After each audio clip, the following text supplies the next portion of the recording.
Hey, what's up guys? Star Brother here. Welcome back to another episode of In-Depth Analysis. In today's episode, we will be doing the Imperial-2 class Star Destroyer. Now, a couple things before we start. I'm going to be calling the Star Trek In-Depth Analysis the Trek In-Depth Analysis. And the Star Wars In-Depth Analysis, we'll be calling them the In-Depth Analysis of the Empire.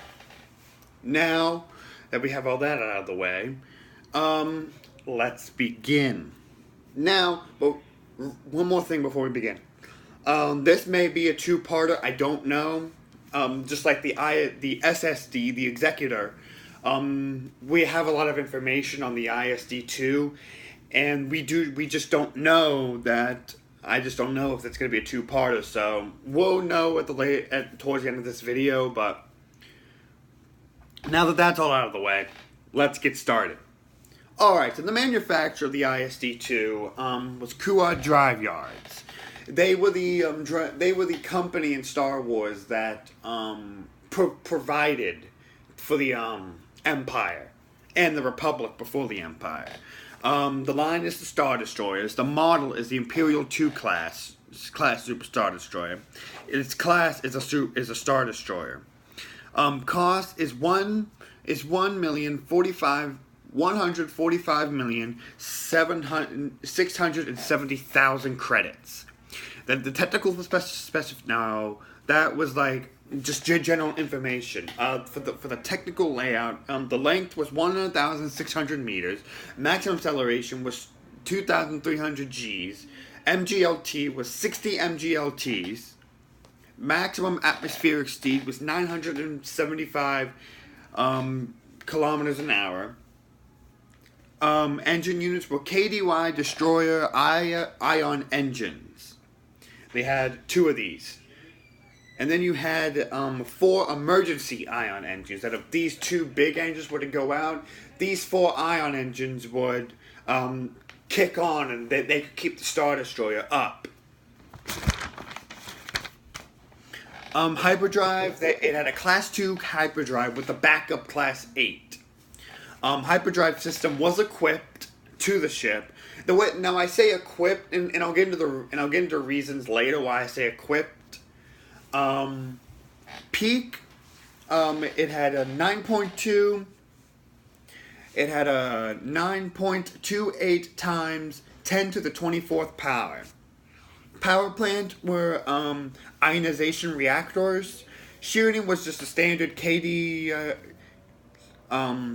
Kuat Drive Yard Imperial Star Destroyer standard, which were 2 domes that held a deflector shield around. Now, this deflector shield could deflect turbo laser fire very well, but could not do like objects. Like if an asteroid, if you were going through an asteroid field, an asteroid could slip right through the shield, and it would damage the ship. Targeting system is just a standard targeting computer. Now some ISDs had more advanced, like admirals that had ISDs at their flagship would often customize their targeting systems. But for a standard ISD, it's just the standard like Imperial targeting system. Now for armaments, there are 50 heavy turbo lasers, including 20 forward, 15 port, and 15 starboards, including now 50 regular turbo laser batteries, which 50 means just like they're spread around across the ship. Additional turbo laser batteries that mainly light and maybe like special like custom turbo lasers, including 26 plus. Now for heavy ion cannons, they have 40 ion cannons. Sorry. Heavy ion cannons, they have 40 of them. 10 forward, 15 port, and 15 starboard ion cannons. Optural battery turbo laser or ion cannons, they have 8 of these. Now, I say or because the ISD2 can have, they can switch these out for turbo lasers or ion cannons. It all depends on what the commander of the ship wants. Some ships have ion cannons for disabling ships, and others have turbo lasers for better ship-to-ship combat. It's just depending on what the commander of the ship likes, or what the admiral of the fleet prefers. And then for tractor beams, they have 10 tractor beams, 6 forward, 2 aft, and 2 starboard. Now for auxiliary craft, that we have 72 standard TIE series fighters. Now I say standard because the standard includes the TIE Fighter, the TIE Interceptor, and the TIE Bomber. However, that does not include the TIE Phantom, like experimental ships like the TIE Phantom, the TIE Defender, the TIE Avenger, the TIE Hunter, and other ships like that. It includes Redlander-class shuttles, Delta-class stormtrooper transports. It has 6 assault gunboats, an available number of G-12 Skipper blast boats, an undisclosed amount of Gamma assault shuttles, repair and recovery vehicles, AT-AT barges, AT-AT walkers, AT-ST walkers, various ground support vehicles, and 1 prefabricated garrison base. The crew complement is 36,755 crew members, with 330 gunners. Minimum crew can be 5,000. Passengers can hold up to 9,700 troops. Cargo capacity is 36,000 metric tons of cargo. Consumables can last up to 6 years, so it can last 6 years into deep space. Other systems, a HoloNet transceiver. Now, the Star Destroyer fit 4 roles. It destroyed a destroyer, a starfighter carrier, a military transport, and oftentimes lower down officers would get this as a command ship. Eras. Oh, it was introduced in 0 BBY, which stands for 0 years before the Battle of Yavin. The eras it was in 5 eras: the Rise of the Empire era, the Rebellion era, the New Republic era, the New Jedi Order, and the Legacy era. However, there are some sources that say that the Imperial-1 class Star Destroyer was part of the New Republic, but the Imperial-1 had major differences between the IS-1 and the ISD-1 and the ISD-2. We will get to the ISD-1 in a later video. Affiliation. It had affiliation with I want to say 5 main galactic powers and many other smaller galactic powers. And I'll get into that later on. It had the Galactic Empire, the New Republic, the Disciples of Rangos, the Empire, the Imperial Remnant, and the Galactic Federation of Free Alliances. Now, I have 3 ships that were named of the ISD-2. We have the Avenger, helped the rebels when its captain deserted the Empire, but was recaptured by the Empire and served in the Battle of Hoth. There was one called the Stalker, who was with the Avenger and served at the Battle of Hoth, and was also a member of the 30-some ISDs the 30-some Star Destroyers that served at the Battle of Endor. And then we have the Anakin Solo. It was a heavily customized Star Destroyer that helped Jason Solo / Darth Kratos. And Jason Solo when he was on the light side, and Darth Kratos when he was on the dark side. The Anakin Solo served in the Battle of the Hate, the Second Battle of Fondor, and was destroyed at the Battle of Aura Station. Now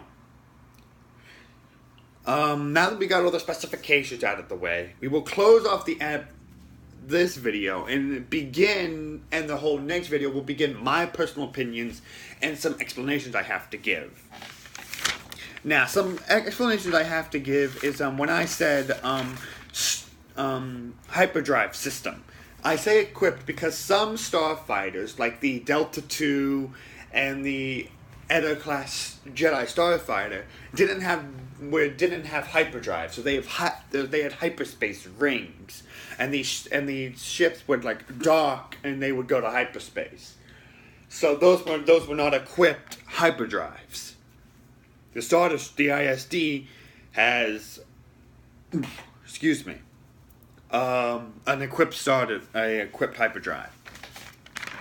Now, another specification is now when I said that I said that there were 5 major galactic powers.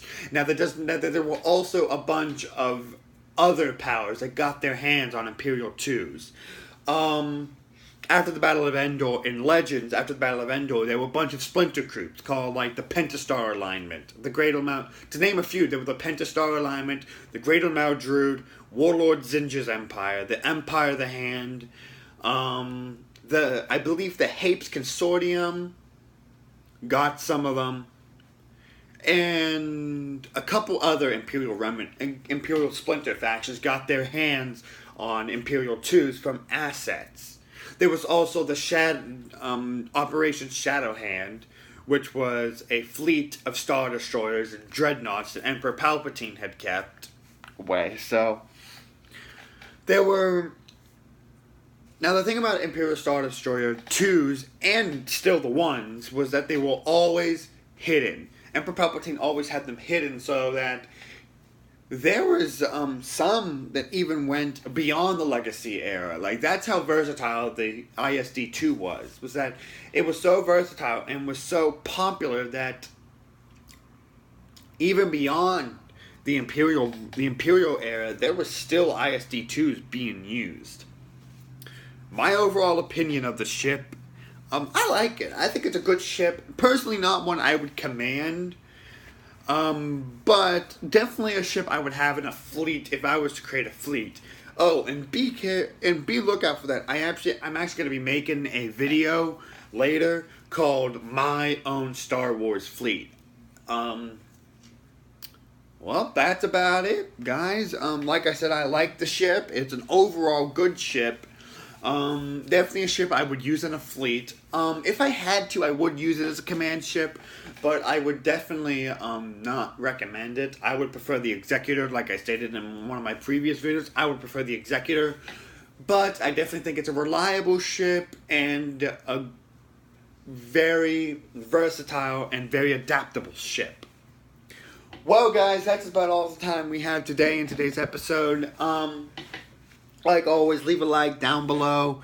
Comment, subscribe, and make sure you join the Discord and like our Facebook page. The Facebook page is a Star Brother. It's a Star Brother. And then make sure you go join the Discord, because I'll be leaving a link down below for the Discord down below in the description. Hopefully it works this time, but if it doesn't, I see some people are starting to, if anyone can leave the link down below in the comments, that'd be great. But, like always, have a great day, guys. See ya.